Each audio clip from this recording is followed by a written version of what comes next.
빌립보서 3장 17절에서 19절 말씀까지 교독하겠습니다.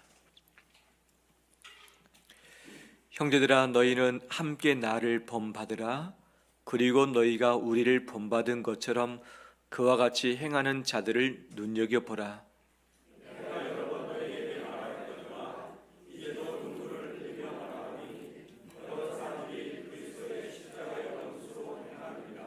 같이 읽겠습니다. 그들의 마침은 멸망이요 그들의 신은 배요 그 영광은 그들의 부끄러움에 있고 땅의 일을 생각하는 자라. 아멘. 저 앞에 나오신 우리 온 성도들을 사랑하고 축복합니다. 그래서 인사 나눌까요? 잘 오셨습니다. 축복합니다. 영상을 통해서 함께 예배하신 우리 성도들의 각 가정의 처소에 위로하심과 은혜가 가득하길 소망합니다. 오늘은 스승 공경주일로 지키고 오늘 3부 예배 때 교사 헌신 예배를 드리도록 하겠습니다. 우리에게 스승을 허락해 주신 하나님께 감사드리고 또 우리 모두는 우리의 인생의 후배 가운데 또 가족들에게 스승 되어질 수밖에 없는 것이죠. 귀한 참된 스승 되는 우리 되길 주의 이름으로 축원합니다. 나에게 기억에 남는 스승은 누구입니까? 학교에서, 교회에서, 사회에서 또는 역사적으로 나에게 귀한 영향을 주었던 닮고 싶고 본받고 싶은 스승은 누구입니까? 저도 쭉 살펴보면 그들의 귀한 가르침이 기억나기보다는 그분들의 성품이 참으로 따스함으로 다가온 것을 보게 되어진데 잘 가르치는 것뿐만 아니라 좋은 귀감이 되어서 바로 우리에게 마음을 붙잡아주는 그 스승이 이 시대에도 필요하지 않는가 생각이 되어집니다. 현재 나에게 있어서 스승은 누구인가? 예전에 내가 스승했을 때 생각났던 사람들의 숫자, 지금 이 시간 내 스승을 생각할 때 떠오르는 그 숫자 많아졌습니까? 적어졌습니까? 더 적어지고 있다는 것이 기본적인 흐름들이겠죠. 그러면 왜 더 적어졌을까? 예전에는 배우고 싶은, 닮고 싶은, 영향받고 싶은 분들이 많이 있었는데 요즘에는 왜 이것이 줄어들고 있는가? 정말 본받을 만한 스승이 적어지고 있는 것도 그 하나이고 또 하나는 내가 그만큼 나이가 먹어가고 있고 내가 제자로서의 위치보다는 스승으로서의 위치에 도달했기 때문에 그 숫자가 줄어들고 있다고 할 수 있는 것이죠.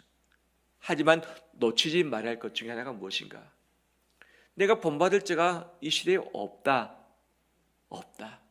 라고 하는 것이 고착화되어지면 위험스러울 수 있다는 사실이죠. 예수님 외에 스승이 없다. 이것은 스스로 교만할 수 있고 내가 누군가를 본받아서 배우고 겸손함으로 그 삶을 닮아가기보다 내 뜻, 내 의지, 내 생각이 맞으니까 나를 따르라고 하는 이 위치에 있게 되면 은혜를 받지 못하고 은혜가 떨어지면 하나님께 버림받을 수 있는 처지 가운데 놓일 수 있는 것이죠. 내 눈높이를 높이면 나보다 위에 있는 자가 적어지고 내 눈높이를 낮추면 나보다 위에 있는 자가 많아질 수밖에 없는 것이죠. 절대적으로 스승이 줄어들고 있는 시대에 살아가고 있지만 나도 역시 똑같이 스승이 작아지고 있다는 것은 내 눈높이가 높아지고 있다는 것이죠. 이것은 참된 스승이 되어버리면 되지만 참된 스승이 되지 않는 채 내 스승도 작아진다. 이것은 하나님께 버림받을 수 있는 대상이 된다고 하는 사실, 이 부분을 놓치지 않는 우리 되길 주의 이름으로 축원합니다. 우리 역사적으로 보면 좋은 스승들이 참 많이 있었죠. 알렉산더 대왕 세계를 제패했었고 참 건강한 국가 제국을 만들었던 자였습니다. 하지만 그가 혼자 그렇게 되었던 것이 아니죠. 알렉산더가 입으로 시인하는 가장 귀한 스승은 누구였습니까? 아리스토텔레스. 사상의 영향을 받아서 이것을 정치에 반영했고 자기 제국에 접목하면서 제국 안에 있는 백성들을 좀 더 낮게 섬겼던 자가 바로 그 대왕이었던 것이죠. 헬런 켈러, 보지 못했습니다. 듣지 못했습니다. 말하지 못했습니다. 성품도 역시 거칠었습니다. 전혀 다름어지지 않은 이 망나니 같은 인생이었는데 그가 그 스승 때문에 마음이 치료되었고 그가 듣지 못하고 보지 못했지만 말을 할 수 있게 된 기적이 나타났던 것이죠. 헬런 켈러의 스승은 누구입니까? 앤 설리번. 그녀가 사랑으로 마지막까지 헬런 켈러를 포기치 않고 보듬었을 때 사랑으로 그 영혼이 녹아졌고 그의 삶에 기적이 나타났던 것이죠. 우리 김정희 선생님 서예의 대가이고 화가이기도 하고 또 인문학자이기도 했었죠. 그러면 그가 혼자 되었는가? 그 입으로 말하는 그의 스승은 누구인가? 누구였을까요? 뜻밖에도 흥선대원군이었습니다. 흥선대원군은 역사적으로 긍정보다 부정적인 의미가 우리 가운데 많이 있는데 이 김정희 이 선생님에게는 자기의 진정한 스승은 흥선대원군이었다라고 하는데 정말 본받지 말할 부분도 있지만 본받고 싶은 부분을 더 크게 확대해서 보았기 때문에 그는 그를 닮고자 원했던 마음이 그 안에 있었던 것이죠. 우리나라의 최고의 축구선수 누구입니까? 손흥민 선수. 지금은 이 몸의 연약함 때문에 약간 주춤하고 있는 상황은 있지만 그는 여전히 말합니다. 나의 스승은 누구다? 아버지다 라고 이야기하고 있죠. 아버지를 스승으로 여기며 존경하는 자 드뭅니다. 하지만 이 손흥민을 손흥민 되게 했던 자가 그의 아버지였다는 사실. 이탈리아에 수많은 예술가들이 있는데 대표적인 인물 중에 하나가 레오나르도 다빈치, 보티첼리라고 하는 사람이 있는데 이들이 처음부터 유명했는가? 그렇지 않았습니다. 그들에게 귀한 스승이 있었던 것이죠. 그 스승은 누구입니까? 안드레아 델 베로키오. 그분도 참 귀한 분인데 여러 제자들 중에 이 두 제자를 잘 키워서 이탈리아뿐만 아니라 온 세상에 정말 좋은 영향력 미치는 예술가로 설 수 있도록 해 주었던 것이죠. 그러면 좋은 스승만 있는가? 좋은 스승 밑에 좋은 제자가 탄생됩니다. 근데 정말 좋은 제자는 또 다른 제자를 낳을 수밖에 없는 것입니다. 좋은 제자다는데 자기를 따르는 제자가 없다. 뭔가가 문제가 있는 것이죠. 좋은 스승에는 좋은 제자, 좋은 제자에게는 또 다른 제자가 있는 것이죠. 소크라테스의 수제자 누구였습니까?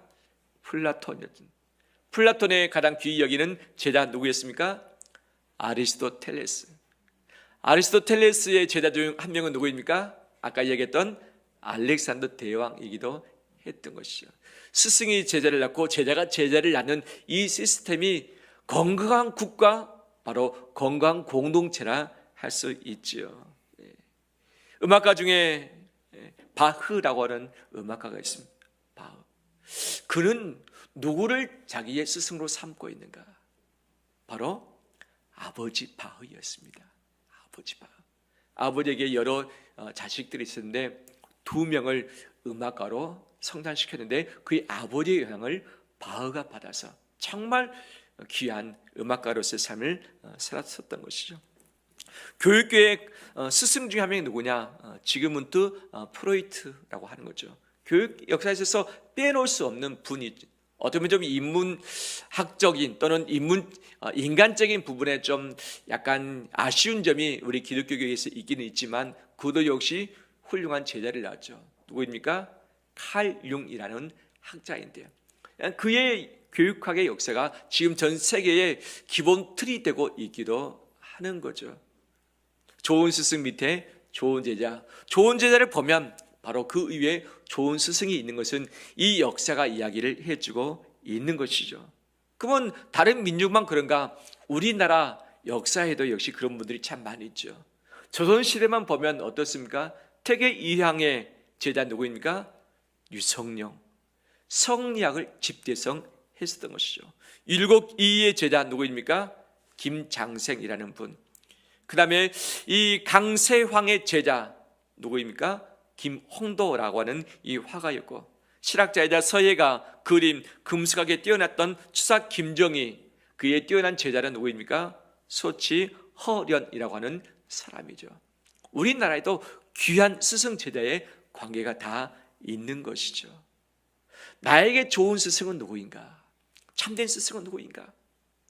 반면에 나는 좋은 스승, 참된 스승이 되어가고 있는가? 나를 존경하고 나를 닮고 싶어하는 사람은 얼마나 있는가? 실상 나보다 나이 어린 사람이 있다고 하면 우리는 인생의 스승이고, 내가 남보다 더 경험이 있다고 하면 경험이 좀 적은 자들에게 스승이 될 수밖에 없는 것이죠. 내 가족에게 있어서 나는 분명 가족의 스승이고, 교회에서 신앙생활을 더 오래 했다고 한다면 신앙생활을 덜 했던 자들에게는 영적 스승이 될 수밖에 없는 것이죠. 우리 모두에게는 스승도 필요하고 우리 모두에게는 참된 제자도 필요한데, 이것이 연결될 때에 그 공동체는 건전하고 건강하다, 그 교회 공동체가 바로 힘있게 써간다라고 할 수 있는데, 스승을 찾기 힘든 이 시대 가운데 정말 우리가 영적 스승을 찾고 내가 그 귀한 참된 스승이 되어서 귀한 연대가 이어지는 우리 되길 주의 이름으로 축원합니다. 오늘 본문에 바울은 말합니다. 따라서 합니다. 나를 본받으라. 나를 본받으라. 수많은 스승이 있는데 이 말을 감히 했던 자가 누가 있는가? 거의 없죠. 나를 본받으라. 얼마나 귀하게 잘 준비됐으면 정말 감히 나를 본받으라고 했을까? 참 놀라운 메시지인데 이것은 어려운 메시지이기도 하는 것이죠. 그러면 바울은 무엇을 본받으라고 말했는가? 그래서 신서에 보면 여러 차례 나를 본받으라고 이야기를 하고 있습니다. 그럼 바울의 무엇을 본받아야 할 것인가? 성경의 몇 군데를 정리하면 이렇습니다. 첫 번째는 무엇인가? 그의 신앙, 주님을 향한 헌신과 믿음, 이것을 본받으라고 이야기를 하고 있는 것이죠. 바울에게도 좋은 스승이 있었습니다. 가말리엘이라고 하는 사람이죠. 그는 유대 교회의 중심 인물이었고 사내들의 공회의 의원이었습니다. 오늘날로 말한다면 국회의원이었던 것이죠. 학식으로서 덕망받는 자였고, 그 다음에 이 정치적인 권세도 가지고 있었고, 이것으로 말미암아 로마 제국 밑에 있는 유대인들에게 참 귀한 위로를 줬고 많은 제자를 만들어내는데 그 중에 한 명이 바울이라고 하는 사실이에요. 바울이 그 밑에서 잘 배웠습니다.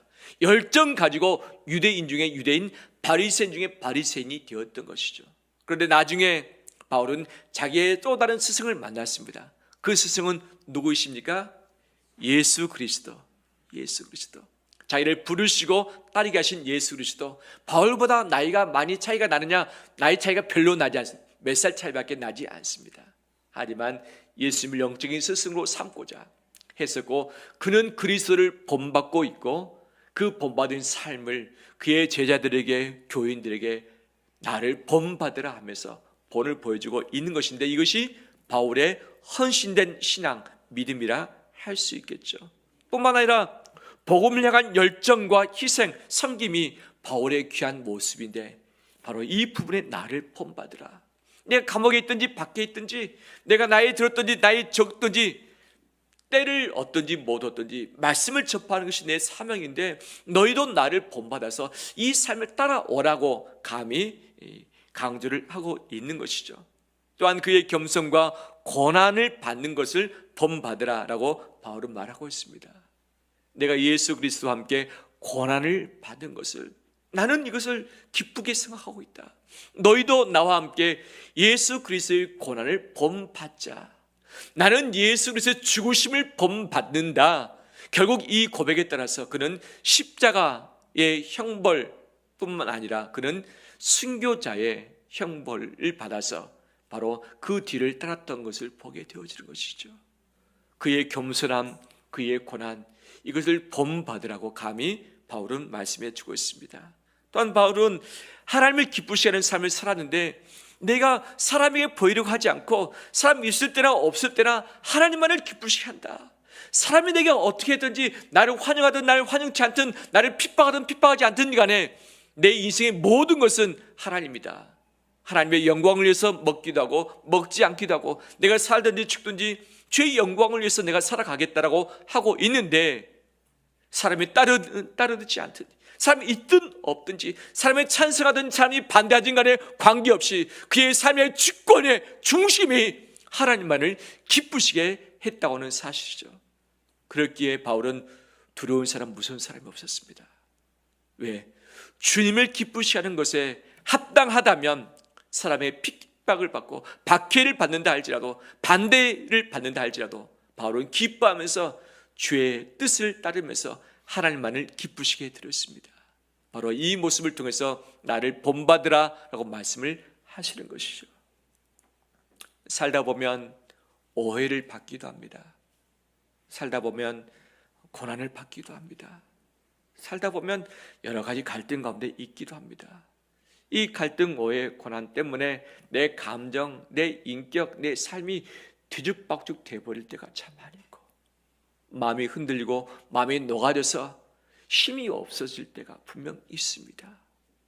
때로는 이 흥이 나서 충만해서 주님을 열심히 섬기고 복음도 전하고 싶은데 이 마음이 사라지면 복음 전하는 것도 힘이 쫙 빠지고 주님을 위해서 헌신하고 있는 것도 내려놓고 싶다고 하는 마음이 분명 발생할 수밖에 없는 것이 우리의 연약한 자들인 것이죠. 그럴 때 바울의 말을 기억하길 바랍니다. 바울은 오직 하나님을 기쁘시게 하기 위해서 그의 전생의 삶을 살았던 것이죠. 사람이 나를 어떻게 보고 나 어떻게 바라보고 어떻게 말하는가에 따라서 자기 헌신의 강도가 달라지지 않고 꾸준하게 변하지 않고 충성스럽게 그 일을 감당했던 것은 하나님을 기쁘시게 하는 삶을 살았기 때문인 줄 믿습니다. 우리 역시 시대가 혼란 가운데 있고 본받을 만한 사람이 없어져 버리는 것처럼 보인다 할지라도 하나님을 기쁘시게 하는 자로서 참된 스승의 삶을 살아가는 우리 되기를 간절히 소망합니다. 뿐만 아니라 바울은 흔들리지 않는 인내와 소망을 가졌습니다. 고난 가운데서도 주님을 바라봤고 이것 가운데서 인내했었고 소망 잃지 아니했던 것이죠. 배가 북극성을 바라보면서 항로를 결정해서 갑니다. 요즘에는 내비게이션이 잘 되어 있어서 이것을 향해서 가고 나침반을 가지고 지도를 가지고서 따라가는 것이죠. 그런데 나침반이 없고 지도가 없고 북극성을 보지 못한다면 내비게이션을 보지 못한다면 배는 항로를 잃어버리고 마는 것이죠. 바울의 내비게이터, 바울의 나침반은 예수 그리스도이셨습니다. 천국이었습니다. 이 소망을 놓지 않을 때 그는 흔들리지 않고 그 길을 충성스럽게 갈 수 있었던 것이죠. 바로 이것을 통해서 바울은 나를 본받으라 말씀을 했던 것이죠. 이 귀한 본받음의 인생의 역사가 우리 가운데 있기를 주의 이름으로 축원합니다. 성경은 본받으라는 말씀도 있지만 본받지 말라고 하는 부분도 분명히 있지요. 무엇인가? 말만 하고 행동하지 아니한 자를 본받지 말라.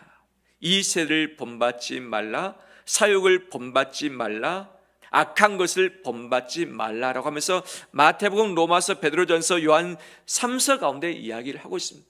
본받을 것은 충분히 본받지만 왜 본받지 말할 것들을 본받고 있느냐? 왜 못된 것들을 본받고 있느냐? 나는 요즘 무엇을 본받고 있는가? 어떤 모습을 따라가고 있는가? 이 시대는 악해가고 있습니다. 사람의 생명을 존중하지 않고 인격을 존중하지 않고 있습니다. 그런 모습을 나도 똑같이 본받고 있는가?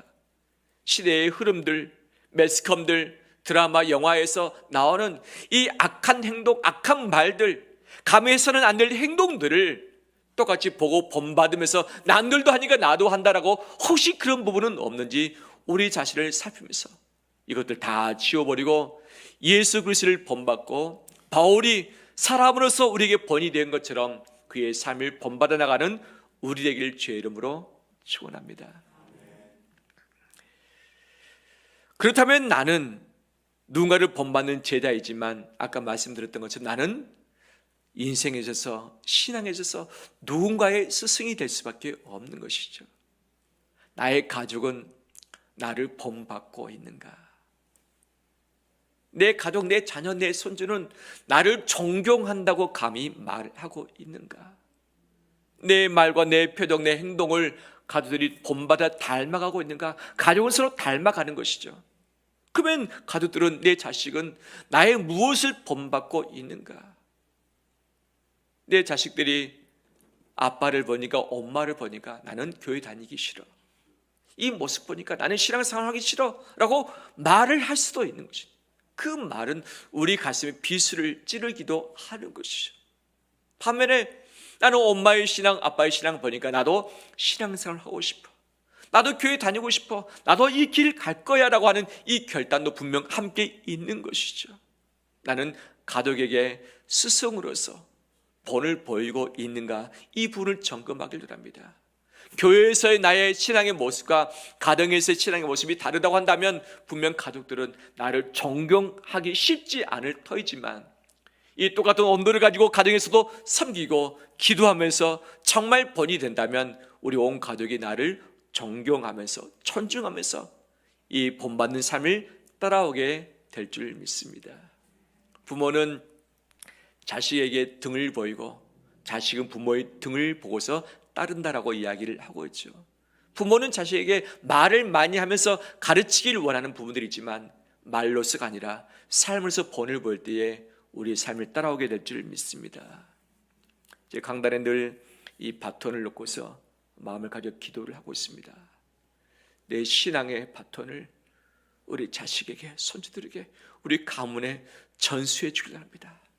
이거 들고 나만 열심히 달리고 꼬리점에 도달하기보다는 이 바톤을 우리 자녀에게, 가족에게 넘겨줘서 이 믿음의 바톤을 함께 붙들고서 온 가족이 주님을 향해서 뛰어가며 다른 박질할 수 있는 귀한 자 되길 원합니다. 인생의 먼저 된 자로서 신앙의 바톤을 우리 가족에게 전수함으로 인해서 믿음의 가문, 명문 가문 되길 주의 이름으로 축원합니다. 나는 교회에서 참된 스승이 되고 있는가? 교회에서 공식으로 세운 스승은 바로 장로인 것이죠. 장로 안에 목사도 있고 장로도 있는 것인데, 장로로서, 목사로서 나는 정말 참된 스승이 되고 있는가? 나의 말은, 내 신앙생활은, 내 헌금생활은, 내 봉사의 생활은, 내 인격, 내 인품은 정말 성도들에게 본이 되고 있는가? 아니면 본을 보이지 말할 부분들을 혹시 자행하고 있지는 않는가? 교사로서 나는 꿈나무 학생들에게 정말 본이 되고 있는가? 기도하는 삶, 말씀대로 살아내는 삶, 인격적으로 성숙한 삶을 정말 살아주고 있는가? 우리 교회 가정교회 리더들은 어떤가? 우리 각 기관의 기관장들, 대표되는 자들은 정말 본이 되어서 참된 스승의 길을 가고 있는지 우리 삶을 되돌아보길 간절히 원합니다. 참된 스승이 없다고 말하기 전에 나는 정말 참된 스승이 되어가고 있는지 이 부분을 자문해 보기를 주의 이름으로 축원합니다. 저는 한 주간 지내오면서 저의 삶을 또 다시 뜯어 보았습니다. 가장 크게 하나님께 회개했던 것이 무엇인가? 예전에 내가 스승이라고 생각했던 분들을 떠오르면서 감사한 마음이 있었고, 그분들의 감사를 표하고 선물도 보내드리고 찾아가서 인사도 하고 안 되면 전화도 하고 메시지도 보냈던 분들이 그래도 꽤 있었습니다. 그런데 지나오다 보니까 그 숫자가 점차적으로 줄어들고 있는 이 사실을 보았습니다. 우리 스승들 중에서는 이미 돌아가신 분도 계시긴 하지만 그렇다고 이것이 줄어드는 것이 어떤 의미일까? 내가 스승이 되어야 할 위치에 다다르고 있구나. 또 하나는 혹시 내 눈이 너무 높아져 있지 않는가? 너무 높아져 있지 않는가? 교만해져 있지 않는가? 닮고 싶은 스승이 적을 때 유아 독전, 독불 장군이 되는데 이것은 위험 신호인 것이죠. 교만한 것이고, 교만하면 은혜를 받지 못하게 되는 것이고, 그렇다면 하나님께 버림받을 수 있는 대상이 된다고 하는 사실. 스승이 더 많아져야 할 텐데 더 적어지고 있는 것은 내가 더 낮아지고 겸손함으로 땅바닥에 기는 것이 아니라 더 올라가고 있다는 것인데, 위험스러울 수 있겠구나 하면서 주 앞에 회개하는 시간도 가졌습니다. 이것이 우리 모두에게 주어지는 동일한 질문일 것입니다. 나는 스승이 많아지고 있는가? 스승이 적어지고 있는가? 이것이 팩트로 보면 분명히 흐름이 맞지만, 이것을 내가 동조해서 부응한다면 나는 위험스러울 수 있는 존재가 된다는 사실을 기억하면서 나이가 먹어감에 따라서 더 낮아지고 내 눈높이를 더 낮춰지고 더 낮아져서 나보다 남을 더 낮게 여기면서 존중하고 섬기면서 그분들의 귀한 것을 닮아가는 우리 되길 간절히 소망합니다. 이 세상에 예수 그리스도 외에 완벽한 자는 존재하지 않습니다. 예수 그리스도 외에 완벽한 자는 존재하지 않습니다. 저는 중국의 현재 주석인 시진핑을 썩 좋아한다고는 감히 말할 수 없습니다. 하지만 그에게 존경하는 부분은 있습니다. 무엇인가 딱 두 가지죠. 두 가지. 그는 국빈을 맞이할 때에 준비를 한다고 이야기를 하죠. 어떻게 보면 전 세계에 가장 영향을 미치는 나라 중에 하나는 미국이고 중국인데, 미국 대통령은 5년마다 4년마다 바뀌는 거죠. 4년마다 바뀌는 거죠. 근데 중국 주석은 계속 연장되어져 가고 있기 때문에 절대 권력자 중에 대표적인 데가 바로 그죠. 그런데 그가 귀한 손님을 맞이할 때 반드시 식사를 하기 전에 식당에 내려가서 국수 한 그릇을 먹고 간다. 왜? 상대방을 더 잘 섬기기 위해서. 내가 배고파서 먹는데 눈을 팔리다 보면 상대방 섬기는 것이 놓쳐질 수 있으니까, 분명 본인이 최고의 강자인데 위에 있는 사람인데 상대방을 섬기기 위해서 먼저 국수 한 그릇 말아먹고 만난다. 이 부분에 있어서 참 본받을 점이다라고 이야기를 하고 싶습니다. 또 두 번째는 무엇인가? 그는 말합니다. 모든 사람은 완벽치 못하다. 하지만 그 사람 가운데 본받을 점이 분명히 있다. 나는 그 사람의 완벽치 못한 것을 보면서 그 사람을, 못된 사람을 치부하기보다는 그 사람 중에 본받을 점들을 찾아서 이것만을 생각하면 되지 않느냐.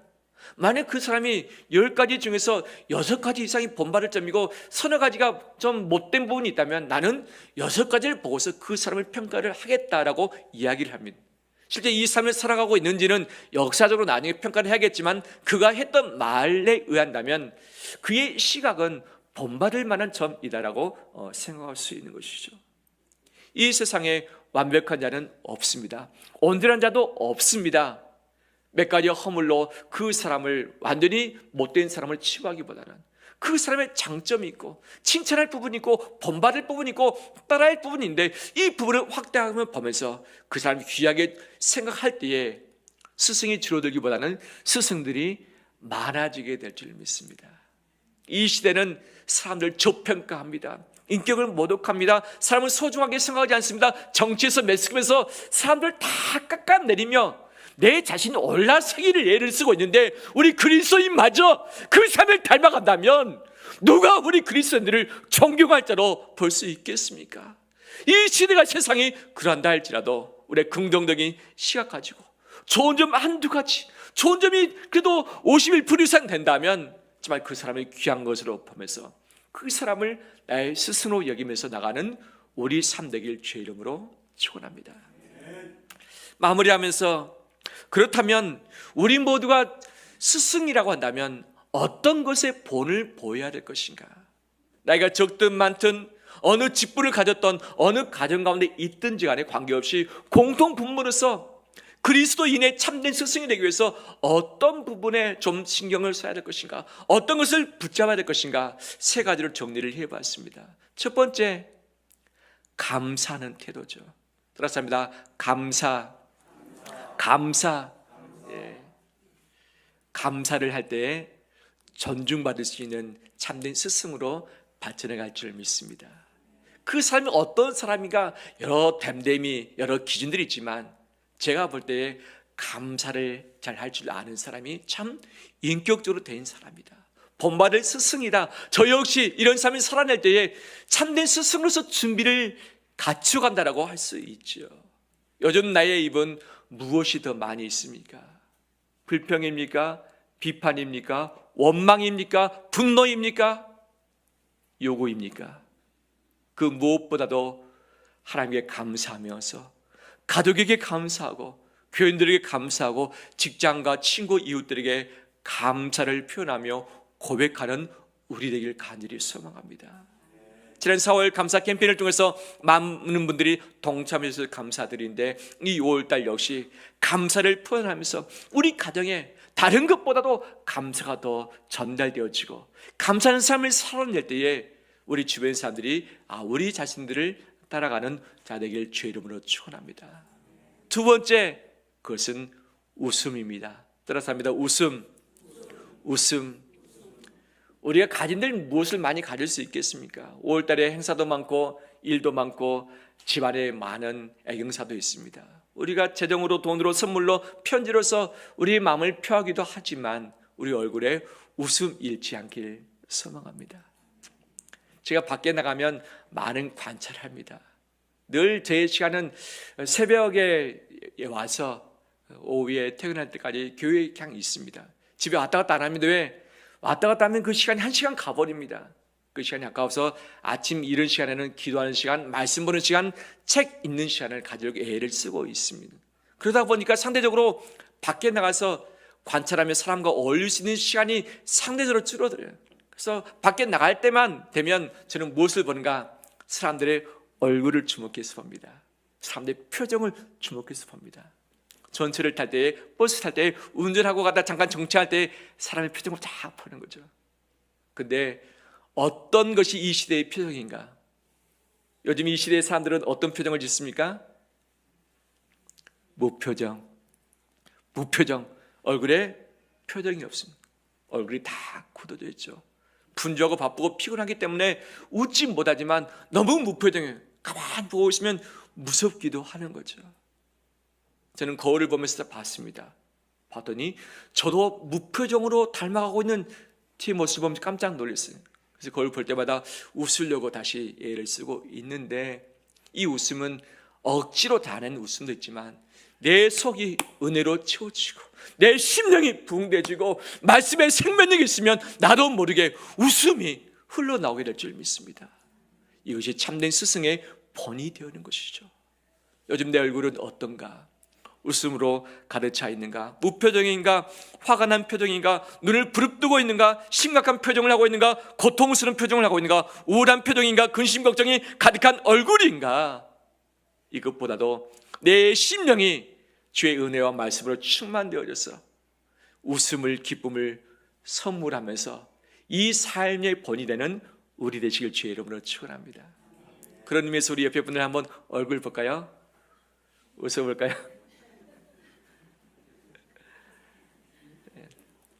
무표정, 심각한 또는 화내는 이 얼굴보다 웃음으로서 기쁨을 보여줄 수 있는 스승 되길 바랍니다.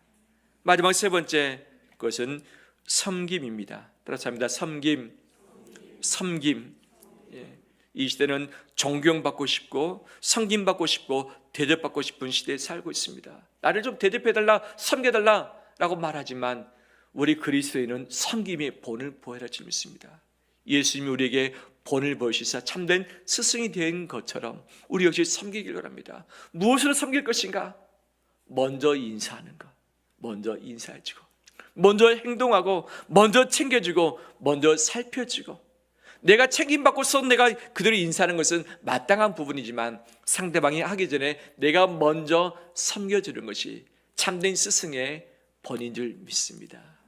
이처럼 감사, 웃음, 섬김이 이 시대를 살아가는 우리 모두의 참된 스승의 본이 되길 주의 이름으로 축원합니다.